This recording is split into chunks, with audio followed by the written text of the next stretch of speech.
What's up, everybody? It's Critical. This season on the YouTube drama soap opera has been a pretty interesting one, and as this season winds to a close, we get one hell of a surprise here. It turns out YouTube tough guys aren't that tough. What a shocker. Now, when I say YouTube tough guys, I'm referring to the braggadocio YouTubers like Rice Gum and FaZe Banks. FaZe Banks also happens to be the protagonist in today's story. And the ones that really just flex a whole bunch of money on their 12-year-old fans who live vicariously through their success. The fan base is sad, their personas are sad.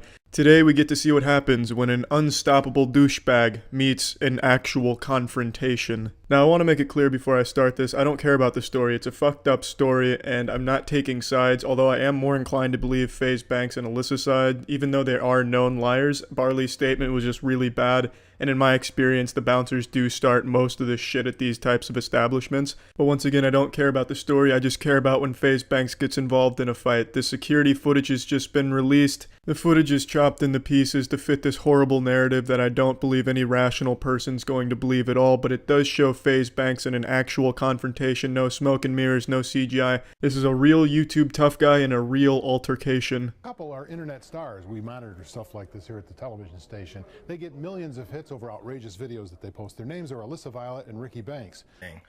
And I can't believe it happened to us. What happened to Ricky Banks began when he was in a restricted basement area of the Barley House and was asked to leave.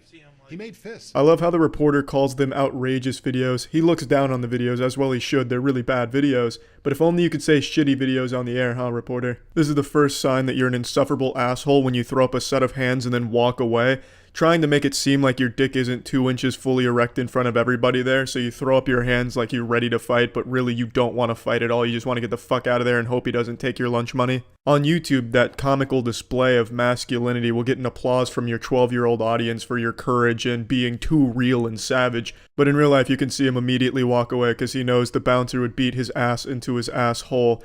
Now, I do agree with FaZe Banks, though, in that perhaps the bouncers were power tripping and being overly aggressive, because in my experience, the bouncers in a lot of places are power tripping insecure bundles of meat who take out a lot of aggression on the customers unnecessarily. So I agree that maybe this bouncer was a big douchebag, but don't throw up your set of hands like you're going to throw down with him, because you're not, and you didn't. And feigned fighting to a bouncer. He and his girlfriend, Alyssa, resisted and were guided up the steps into the main dining area. She was riding a bouncer's back aggressively. Then the cameras came out again, with Alyssa getting into the faces of other customers, just trying to leave. There's punching and hair pulling. As it goes on, you see Ricky throw a glass at other customers. Later, another confrontation as the camera came out again. There's a struggle, and from the shadows, Ricky attacks again, striking a customer, not a bouncer as he had boasted. Now, Ricky comes out of nowhere and starts pounding this guy in the face from behind. Totally cheap shot. FaZe Banks out here with his bald spot looking like a fucking default monk class in an MMO game. No wonder he always wears a hat. For real, Ricky, keep that hat on. If you take that hat off in one of your awful vlog videos, your 12-year-old audience is going to respond like that scene in the SpongeBob movie when King Neptune is revealed to be bald. I also really love how these vlogging YouTubers get really upset when other people record them. Like last year when Rice Gum slapped the phone out of the Gabby Show's, aka Gabby Schumer Show's hand because she was recording him. You'd think of all people to be okay with being recorded in public, it'd be these assholes, but apparently not. So as we just saw, all 90 pounds of FaZe Banks went into fight or flight mode there. His low testosterone and high estrogen really started pumping quickly, and he went against his nature and actually got involved in a confrontation. And the best thing he could muster is he could throw a fucking sucker punch. You will never lose my respect or the respect of any man faster than throwing a sucker punch on somebody. Just start sneaking up behind a man like he's in Tom Clancy's Splinter Cell playing as Sam Fisher going for an assassination and throws the weakest wet noodle of a punch I have ever seen in my life. And he actually broke his hand from this punch here. He lets out this flurry of incompetent and clearly awful throws that is just so laughably bad. I can't be happier that he broke his hand in it. It looks like an old lady fighting for her purse back right now. It's just so sad. Here's one of your premier YouTube tough guys duking it out with someone in real life who didn't even see them coming. Don't tussle with the muscle, or lack of muscle. No, but really, for real, don't tussle with the FaZe muscle. Unless, of course, you do, then he's going to break his hand on the back of your head. And then you'll be left wondering why a 3-year-old just shot a spitball at the back of your head. you'll pretty much mistake his punch for a mosquito landing on you. Now, as a surprise to nobody, YouTube tough guys are my least favorite content creators on this website, and I say content creators in quotation marks. I really despise them. And it's not because I hate their content, which I do. I understand people are going to like different content, and their content is geared towards children. So that's not where I have a problem. My problem is how they shit on everybody else who isn't as successful as them or doesn't have as much money as them, and how they manufacture so much negativity on the site and create all of this fake drama and fake beef. And then they make these abysmal diss tracks at each other that make my cock smaller just by listening to snippets of them. And then they have all of these call-out videos where I'm so tough, come fight me. It's just it's embarrassing. Which is why I never call myself a YouTuber, because it's downright just embarrassing to even be associated with a lot of shit on this platform. And unfortunately, the first thing someone thinks of when they hear the word YouTube, the first thing they think of are these human catheters like FaZe Banks, Rice Gum, and Jake Paul, because they're the most successful right now. But yeah, anyway, this was a National Geographic look at a YouTube tough guy in the wild. So I'd also like this to serve as a reminder to any viewers of the YouTube tough guys that they're just playing characters. They don't actually believe they're tough guys who can take people in fights. They know they can't, which is why they just make videos back and forth against each other and never do anything about it. So yeah, that's it. Hello there. So yeah, today we'll be taking an educational look at the species known as DoucheTubers. The DoucheTubers phylum consists of members that possess no soul, no morals, and no creativity, and definitely no entertainment. In this phylum, you'll find members such as the Rice Gum and the Paul brothers. DoucheTubers are composed of mainly 5 characteristics. 1. They are all douchebags on YouTube who got popular by being douchebags on YouTube for children. 2. Bragging. Always bragging or flexing. Flexing, for those of you who aren't 12, is when the money is thrown in the face of the viewer. Look how much money I have that you don't.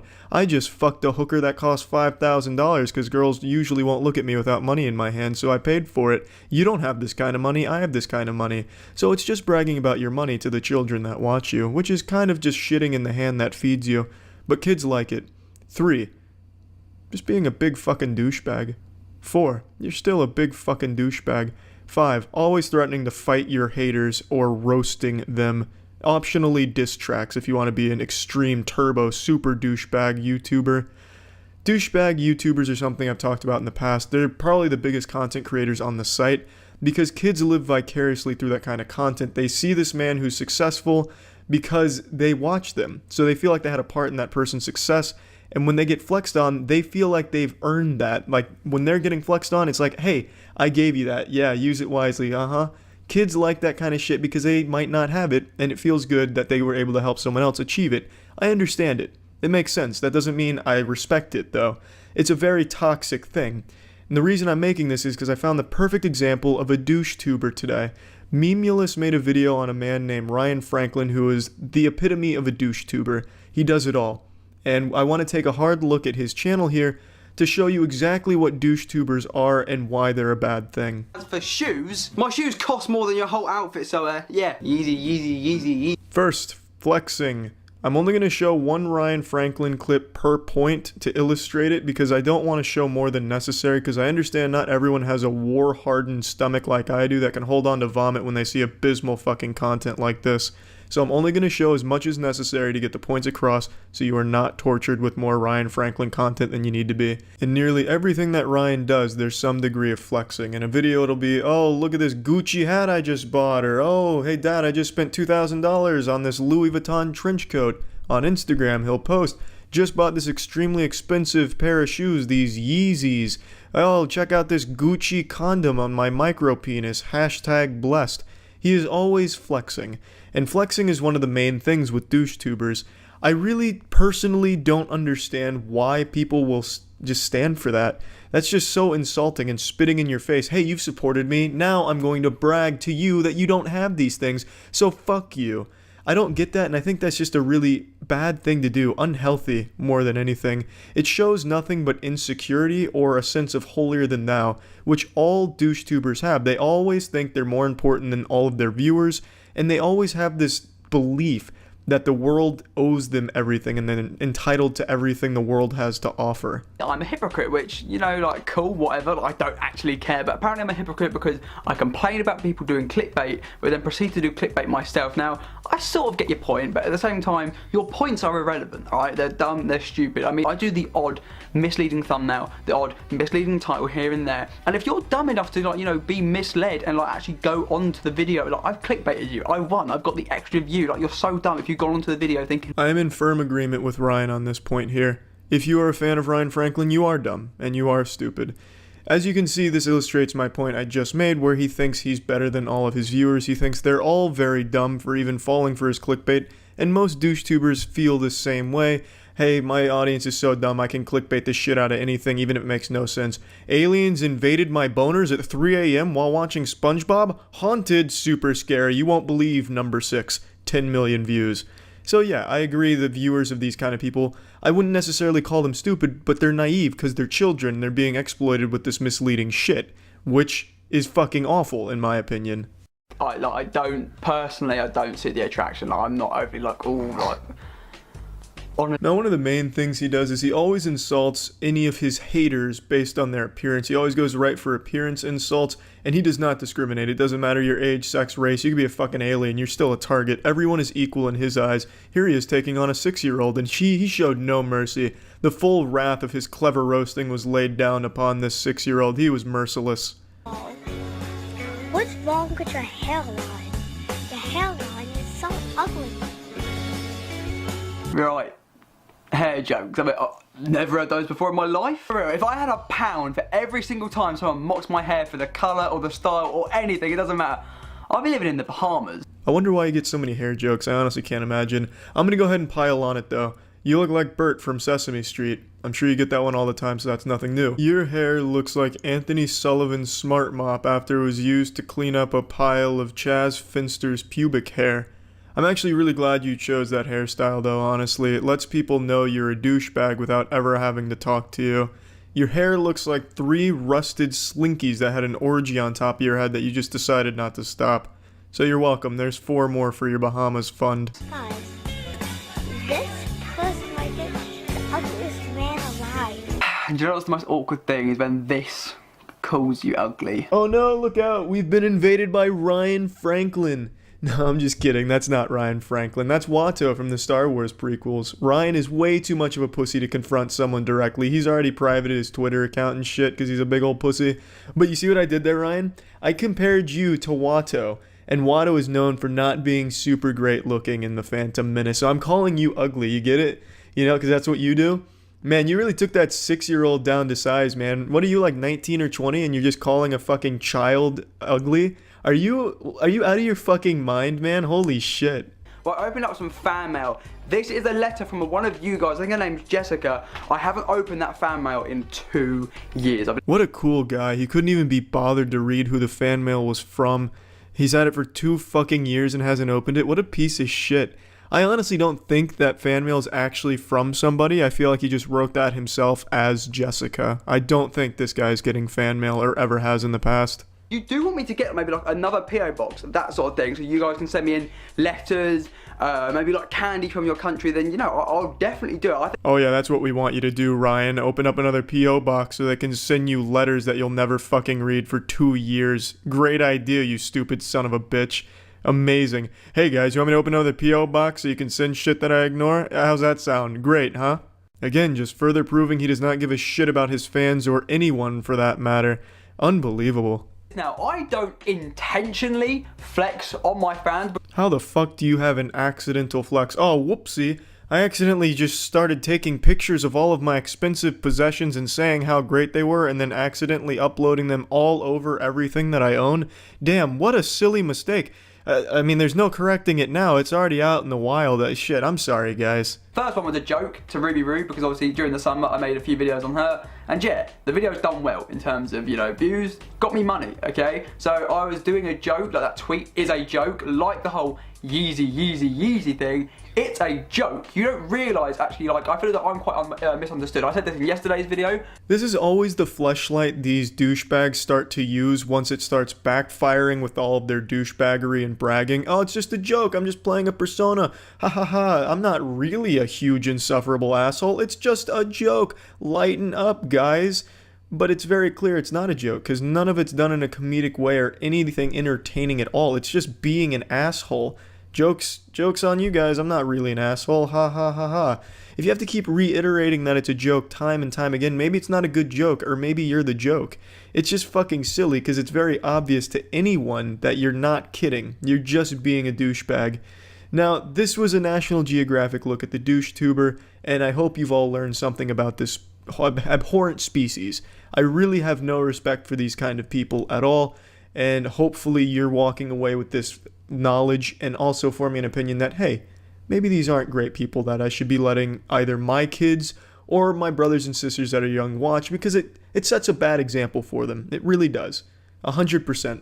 That's it. If you've been on Twitter within the last 12 hours, you've already heard the massive news. LeafyIsHere is banned from YouTube. If Jesus Christ resurrected today, that would only be a side story, second place behind LeafyIsHere's termination. The response to the news has been split. There's a lot of people celebrating it as if their favorite football team just won the Super Bowl, and then there's people absolutely in fucking ruins, burning down their local high schools, refusing to eat, hunger strikes. I'm sure someone's gonna set themselves on fire like that monk a long time ago in protest.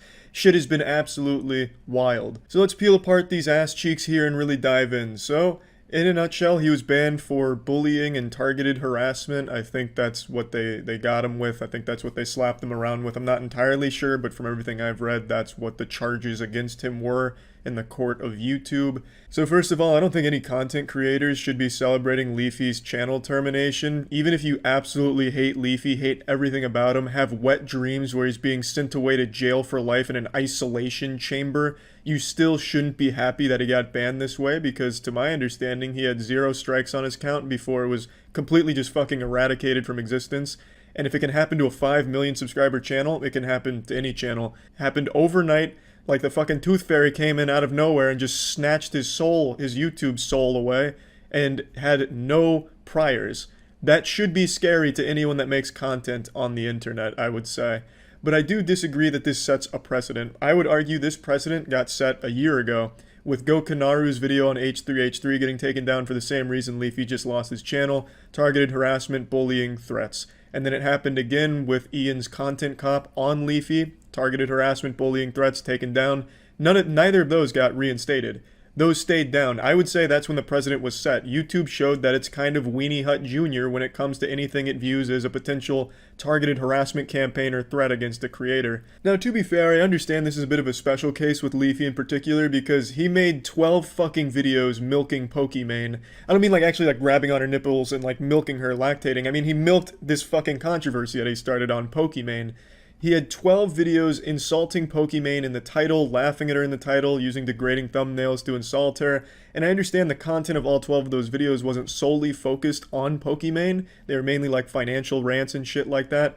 But still, having 12 videos all insulting Pokimane in the title and thumbnail, that's viewed as harassment by YouTube. And to be fair, that's literally textbook harassment. Of his last 15 videos, 12 of them were on Pokimane. Only 3 videos that I can remember, I can't double check, but I think I remember it was only 3 videos in 2 months weren't talking shit on Pokimane in the title and thumbnail. So I think it's pretty obvious why YouTube viewed that as a harassment campaign. But what's surprising to me, and probably everyone else, is the fact that they didn't issue just 1 strike for this whole ordeal, the whole Pokimane thing. They issued individual strikes for each offense. And even if they only used half of his Pokimane videos, that's still 6 strikes all at once. If they used a third, that's 4 strikes. If they used a fourth, that's 3 strikes. All of them terminate his account. And that's pretty fucking wild. He went so far above and beyond the norm when it comes to milking internet drama that he made it impossible for himself to survive this new harassment policy they implemented. Now, do I think he's going to get his YouTube account back? I really have no idea. It's impossible to know for sure, but one thing I can say for sure is a lot of these commentary channels and just general audience are pretty fucking stupid. There's a lot of people accusing Pokimane and Ethan of getting Leafy's channel taken down. Ethan because he had a recent animation in one of Leafy's videos where Ethan's wife kills herself by jumping off a cliff or something, which again falls into that category of the threats thing that YouTube doesn't like that they got Gokanaru for. But I can tell you right now, Pokimane and Ethan had absolutely no fucking hand in that whatsoever. Now, I'm not their lawyer or anything, I'm not going to be like their Saul Goodman or anything, but I can say with a high level of certainty that there is not a single YouTube creator, not T-Series, not PewDiePie, that can go to YouTube and tell them how to enforce rules on their platform.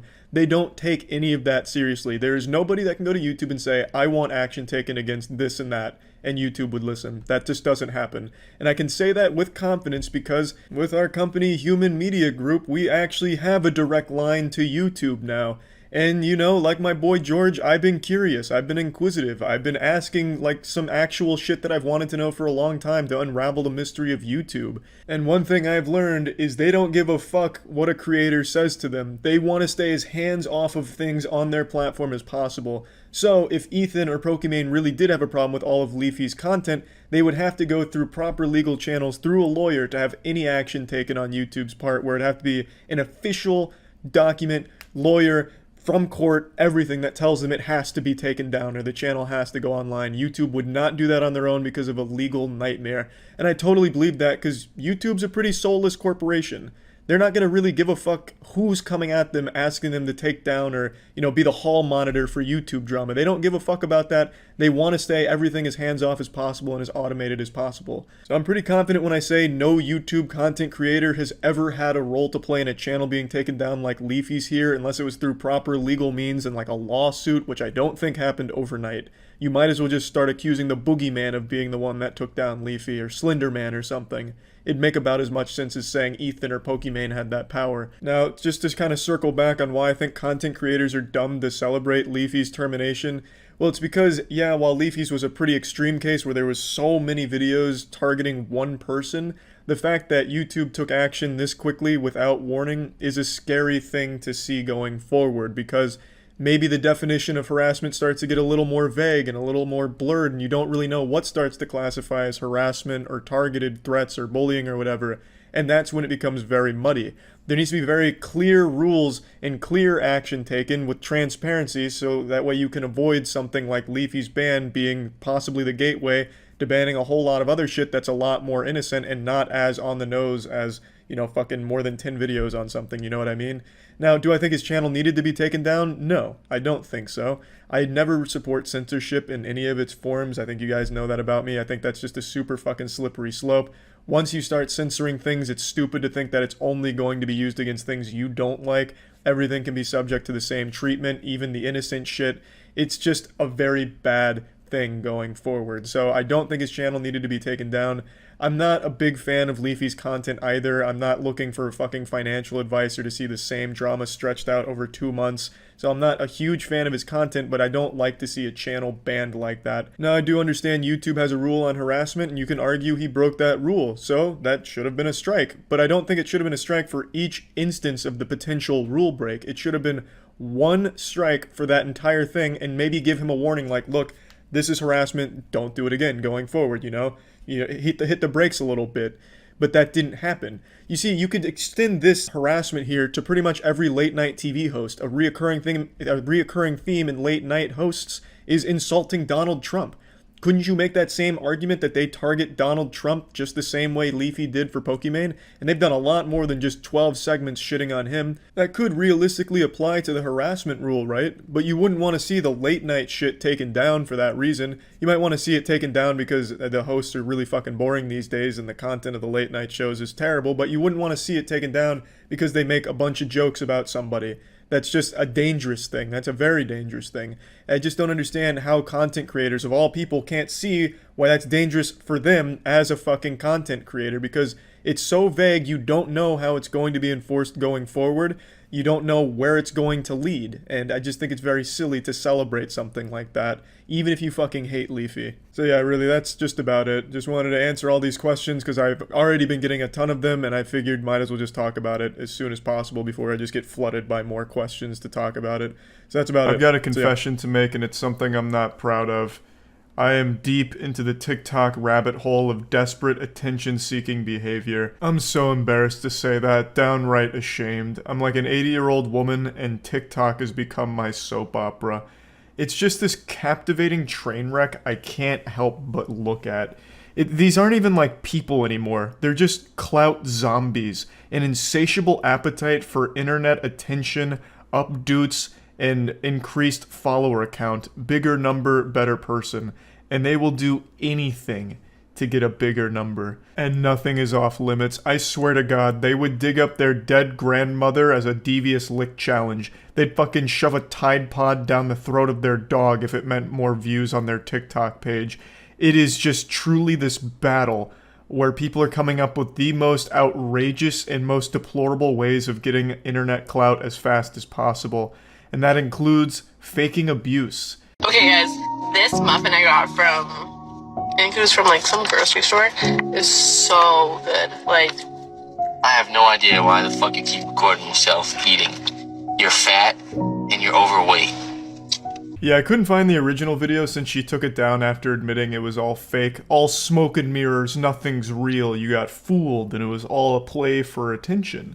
So I found this video of a guy watching it and reacting to it. Yeah, so right away you'll notice the acting's pretty dog shit. It's Tommy Wiseau level, sounding like something out of the Mighty Morphin Power Rangers here. It actually just comes across like a Darman video for real. Like, stop eating the muffin, you're fat and overweight. Dude fat shames his girlfriend, lives to regret it. But you have to remember, most people on TikTok are actual children. A lot of them haven't even developed object permanence yet. Like, if I put this phone behind my back, they think it disappears. Those are the people that are using TikTok mainly, so when they see something like this, they're just going to take it at face value. But it's not just kids. Like, no one really expects someone to fake an emotional abuse video for views on TikTok. You'd have to be a real piss stain in a gas station urinal to try some shit like that. So most people assumed it was all real, and especially victims of emotional abuse came forward to support the creator here. And this spread very rapidly on TikTok. She gained like 100,000 followers as a result of it, with people just pouring tons of support into it. I have no idea why you keep wanting to record that. I just want to show TikTok my muffin. Like, why did you have to go there? But when you're fat and overweight, TikTok shouldn't be a priority. It should be losing weight for me. Alright, Mark. Wow, what a piece of shit. Show this woman love and support, please. But just wow. Yeah, not exactly classically trained actors from Juilliard or anything, but it was effective enough to gain 100,000 followers and convince people she was in an emotionally abusive relationship with a piece of shit boyfriend. And she got a lot of support for it, and the views were very positive for her. Also, the dialogue is, of course, really awful. They didn't have much of a script here. It sounds like dialogue out of Death Stranding. You're fat, overweight, eating muffin, bad. Lose weight because you're fat, overweight, lose weight for me, okay? It actually just sounds like a parody that you would read on Reddit underneath a post about like an incel or some shit. It's not well executed, but it was good enough that a lot of people believed it initially. And then people eventually started pointing out things that didn't make much sense and calling into question the authenticity of it, to the point where the creator eventually came forward to confirm that, yeah, she faked all of it for attention. Hey guys, so I just wanted to come on here. I haven't posted in a few days, and it's mainly because I've just been feeling very bad about myself, and I'm just gonna come out. I'm gonna say it. This is the video for all you guys who want it. The muffin video was scripted. Everything was scripted. Lying again, are we? This wasn't scripted. There was no script here, and if it was written by a 4-year-old.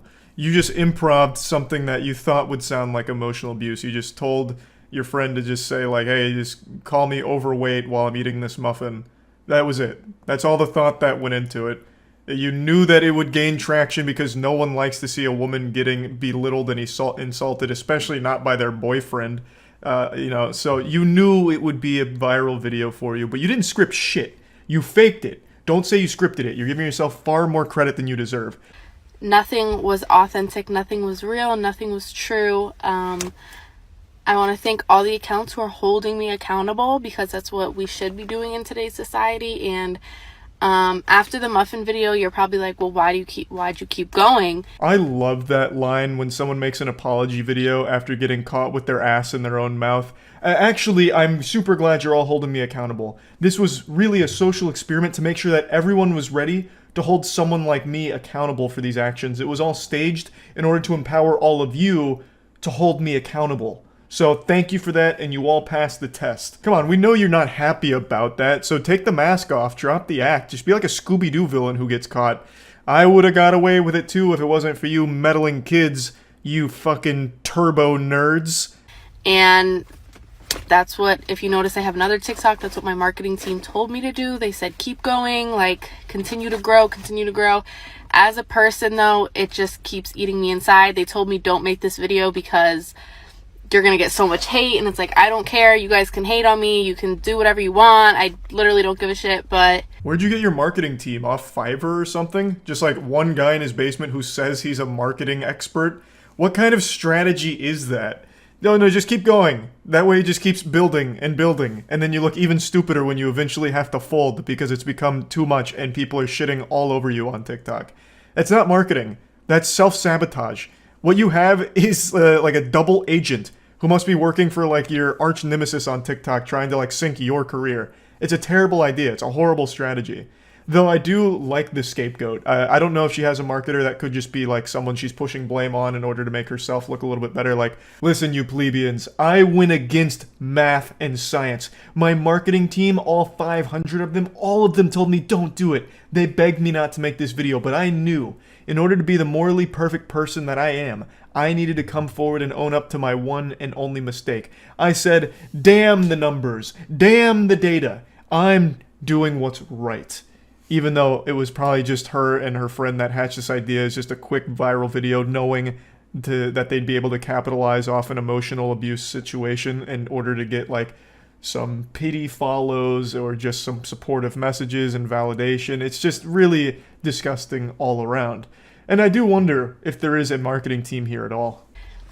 I just want to make it clear that if I lose 150,000 followers, that's fine, as long as everyone knows that this video was not to hurt anyone. There were no bad intentions.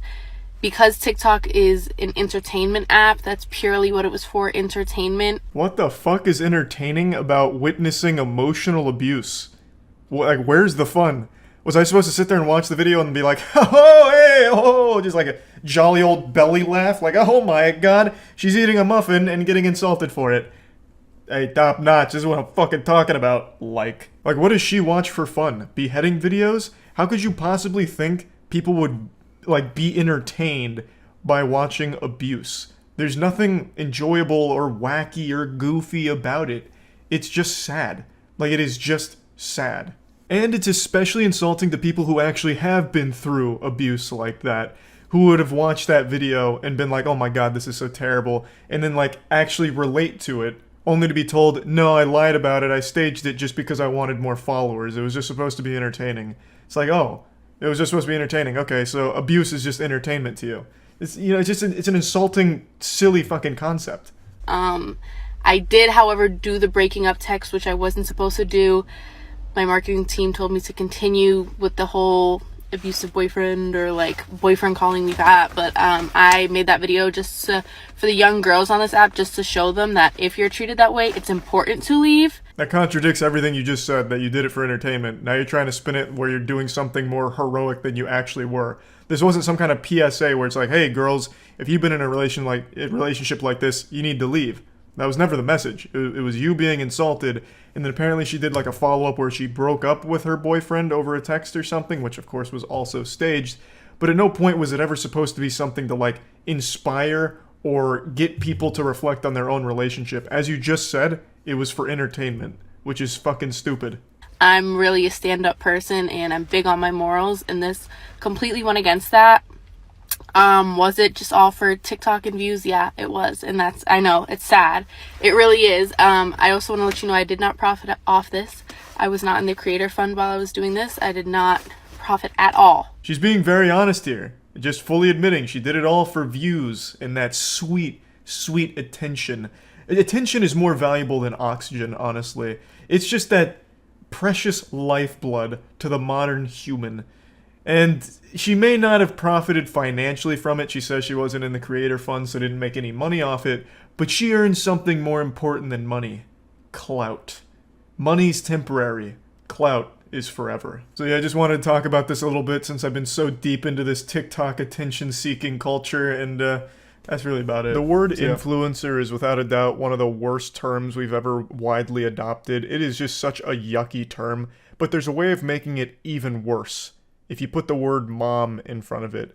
Mom influencer, upon just hearing that, induces nausea. It's like a real brown note. For those that don't know, the brown note is a legendary myth in music. It's basically a forbidden jutsu, but for sound. Fundamentally, it boils down to a frequency that, when exposed to a person, causes them to void their bowels, causes fecal incontinence. So you shit your pants when you hear the brown note and you have no control over it. The term mom influencer does something similar, but instead of just pooping your britches, you get sick. I think there's nothing wrong with mothers making internet content on, parenthood or educational content on what it's like to be a mom. That's all great, that's wholesome. But then there's a step too far into lunacy where you cross into the dark side of the force here. And that's mom influencers that use their children like props for them in their videos for their own online fame and clout. I feel like those kind of parents don't care about their children at all. They're just living vicariously through them in order to fulfill something in their life that they were unable to do on their own. So now they use their children for that online, brownie point shit and attention. And that's what we're talking about today, with one mom influencer in particular. Her name's Katie. And a couple years ago, she made a viral video about how her children were nearly kidnapped outside of a Michael's.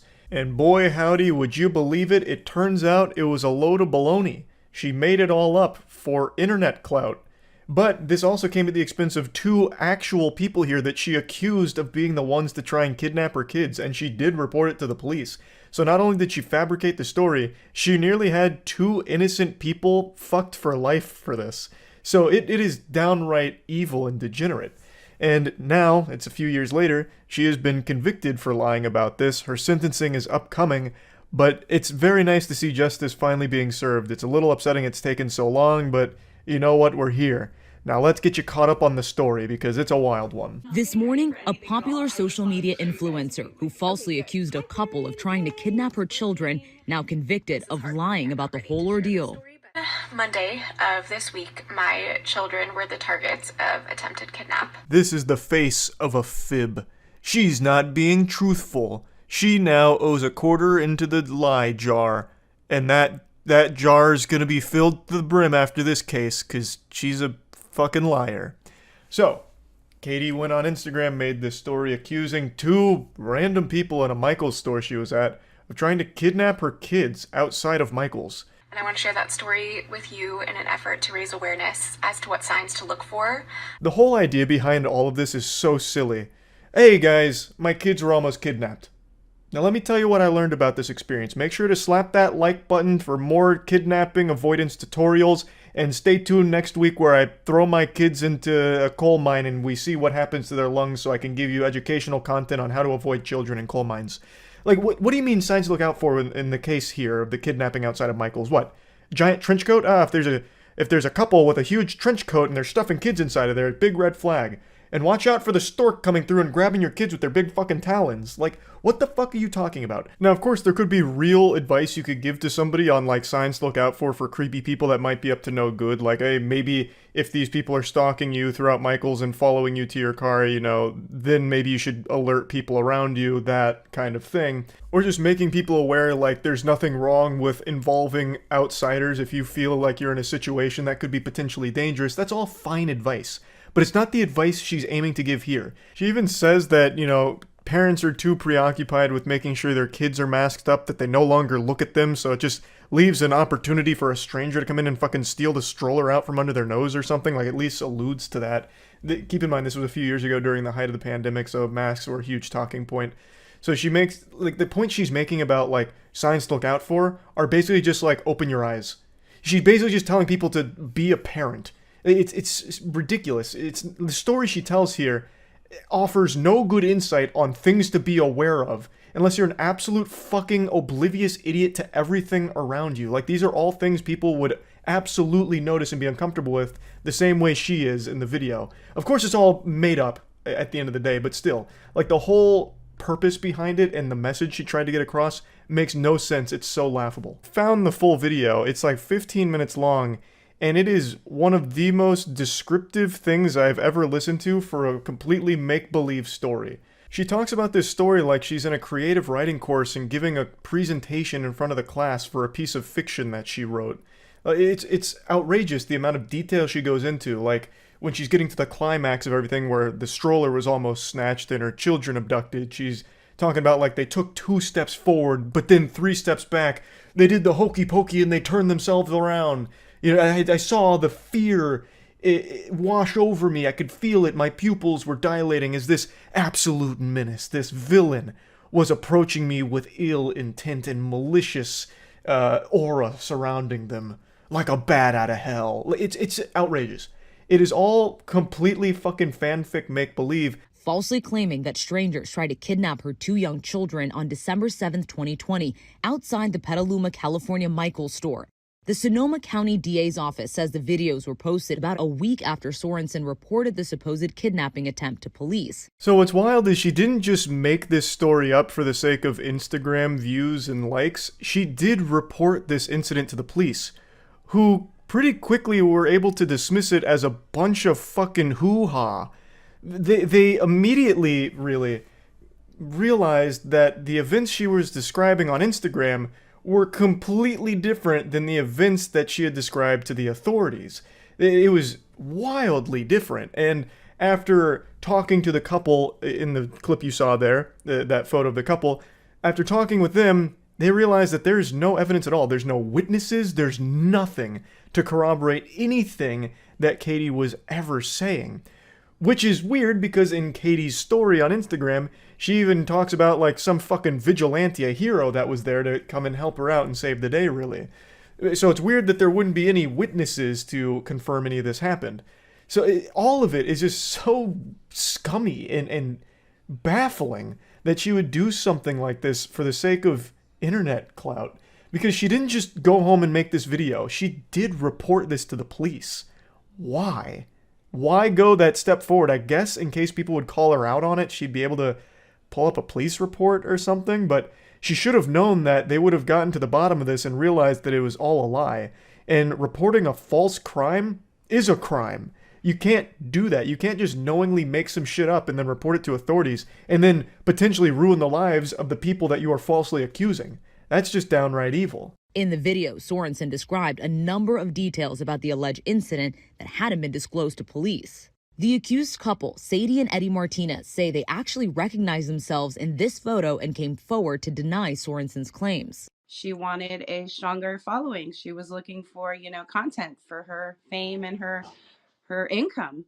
And at our expense. I think they're absolutely correct. I think the main motivator behind all of this was just that internet attention. A little fucking clout goblin was born on this day, and it did work for however brief a time. Katie did receive a lot of love, got a lot of new followers on Instagram, had a huge outpouring of just well wishes from the community for such a traumatic experience and her bravery for sharing it and all of that.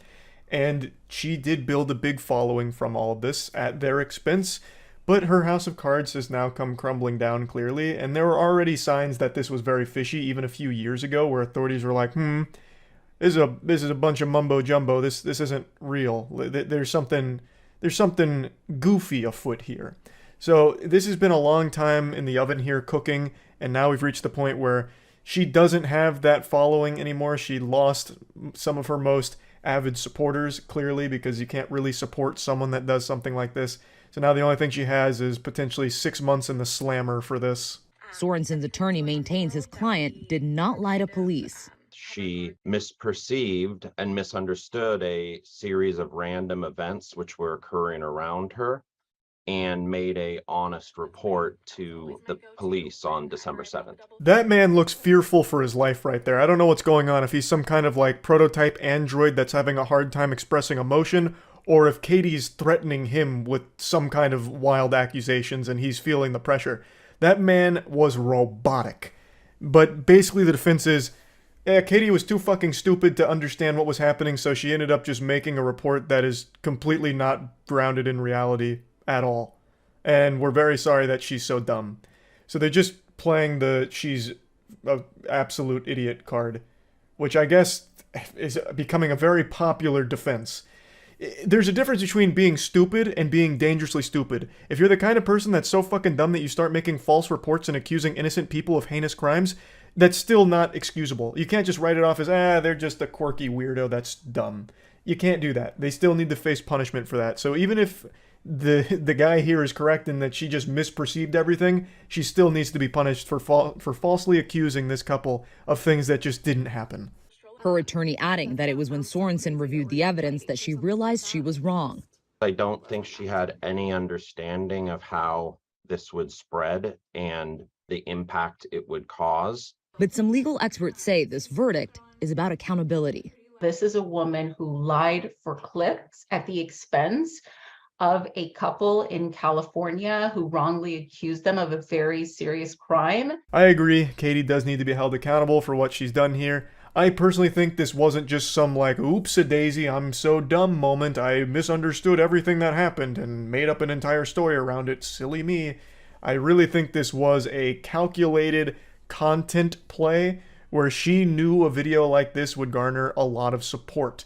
Because, obviously, who doesn't want to rally behind a mother who went through a traumatic experience but came out okay and is using that as an opportunity to try and educate people in her community to be better prepared for scary things like that in the future.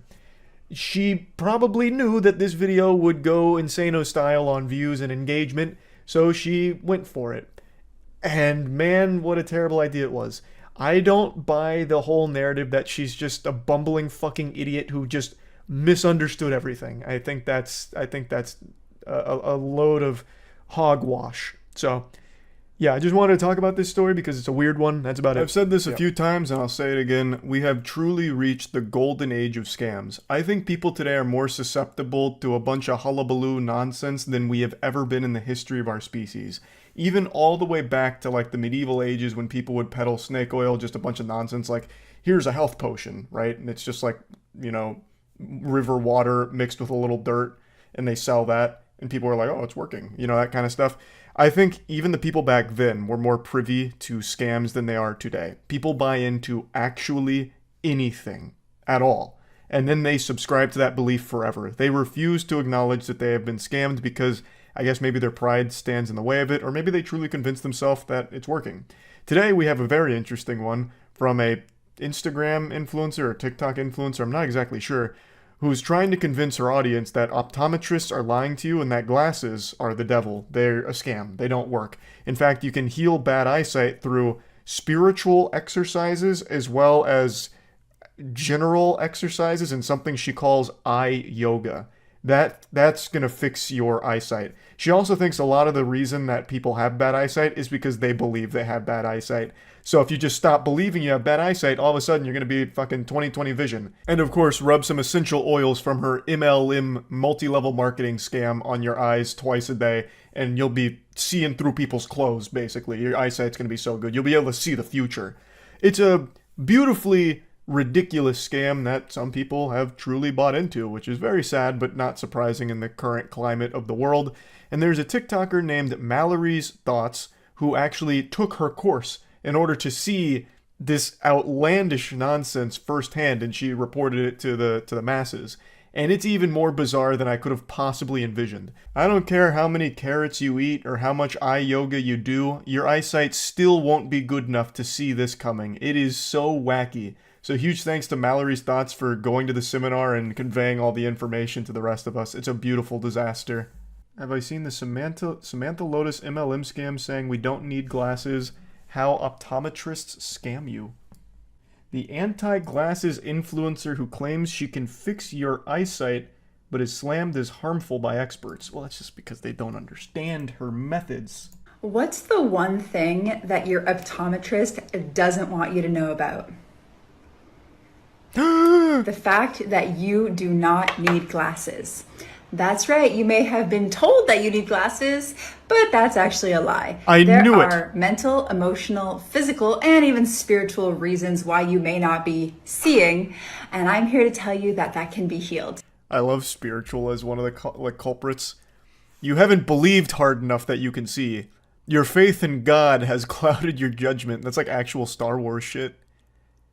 That's why your eyes are so blurry. If you want to learn more, read the comments. What's the one... Does she expand on... What? I'd like to hear her methodology here. You've got me hooked. That's a huge scam. She told her Instagram followers she healed her own eyesight and is offering to teach others to heal the spiritual, emotional... Yeah. It incorporates positive psychology, CBT. How's cock and ball torture going to help? Psychoneuroendoimmunology, metaphysics, energetics, nutrition, and alternative natural medicine into her healing protocols. She broke down Lotus course in a video and garnered 2.5 million views. Mallory, a popular TikToker. I am happy to report that I paid $11 this morning to attend so that you didn't have to. Lotus Thanks. We are off to a great start here with a legal disclaimer saying I'm not a pharma doctor. And if anyone wants to explain to me what pharma doctor means, that'd be great. Yeah, I can do that for you. She's not educated in any way, shape, or form. Like, she's just actually fucking stupid. That's the best I got for you. This is holistic education and empowerment purposes. Ah. So science, then. So suggesting that you can't see 20/20 vision because you have unbalanced spirituality, because you have some sort of blockages. So, you know, it's like chakra all your blockages will fault, do that to you. basically. We did a few eye health breaks, like eye stretching. She kept calling it eye yoga. It's pretty much the nicest Can you part show of me the whole one? thing. At this point, she suggested that Wait, what is eye yoga, I wonder? Hold on, does she have any courses on that? Now I'm very interested. As an optometrist with a degree, I can tell that she is completely bullshitting. As a man who is not an optometrist, I can tell that she is completely bullshitting. I would hope most people will hear this and know that it's bullshit. We're reaching a point where people will believe anything and everything, but that's only if you do it as a counter to something. You can't lead with your craziness. It's only if you counter something with craziness where they're like, that's the truth. Because no one wants to trust anything. So if she... Here, Samantha, if you're here, let me give you some free advice on how you could have sold this on Twitter to the absolute lunatics there. If you had said, Big Pharma is trying to vax all of us and send us to these optometrists to keep glasses on us as a muzzle, here's the truth, you would have crushed it. You would have absolutely nailed it. But you didn't lean into that hard enough. Instead, you led with your lunacy. So now everyone shits on you. See, it's all about framing. You have to put an enemy, and you have to put yourself as the ally. And that's how you can sell anything. could in fact change your eye color through cellular cleansing and proper detoxification. At this point, we're about 30. That's fantastic news. I've always wanted to have green eyes. Does she have any courses on that somewhere that still exist? Man, I need to pay $11 to go to this seminar. Mallory's hogging all of the secrets, the cheat codes. What kind of detox do I need for green eyes? Says named best vision in the military. What the fuck does that mean? Where did that award come from? It's a prestigious award. It's like in high school when you're like voted most likely to, you know, be a football star, most likely to be a crack addict, whatever. Like, I'm sure the military does that, right? Best vision in the military award? Take a peek. It's probably a very prestigious list here. What the fuck? There's no Wikipedia page dedicated to this? The best eyesight? Come on. The Guinness Book doesn't have it. Yeah, I can't believe it. Why wouldn't the Guinness Book be on it? They'd love that. Again, this like, you can't see because you just need to let go of the belief that you can't see. And she talked about how like, that's what I was saying. They're just a barrier between you and the rest of the world. And like, what are you hiding from? Then we said some affirmations. together. I've always said that's how you fix most things. You just gotta stop believing in it. If you don't believe in it, it's not real. Says that you can use eye strengthening oils -Immortelle. I know that Samantha What's is a that? rep for doTERRA, sells essential oils under a multi-level marketing structure. And I have been waiting for her to mention it. This goes very deep. I see. So, she has her own MLM scam. So that's what this is all about? Immortelle, Samantha Lotus. A doTERRA. So this is the grand scheme. Now all the puzzle pieces are coming together. While our products can be used to promote a healthier lifestyle and achieve certain wellness benefits, they cannot be used or marketed as capable of preventing, treating, or curing any disease or symptoms associated with a disease. So the doTERRA essential oils, the Immortelle and the Solubel, our top oil blend. Immortelle is a doTERRA essential oil. Mm-hmm. And so now Just this whole saw that. masterclass is starting to make sense. It's a Trojan horse to pitch an MLM. It's more than that. You're also paying for the Trojan horse.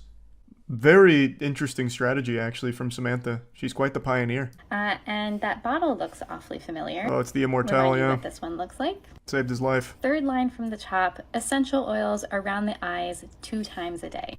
With I love this essential oil craze that we've come back to. I remember when I was a kid, my mom for a little while was really into the essential oil stuff, and then eventually she's like, wow, this is just bullshit. Because at some point you realize it doesn't do anything. Like, it doesn't even work as a placebo for anything.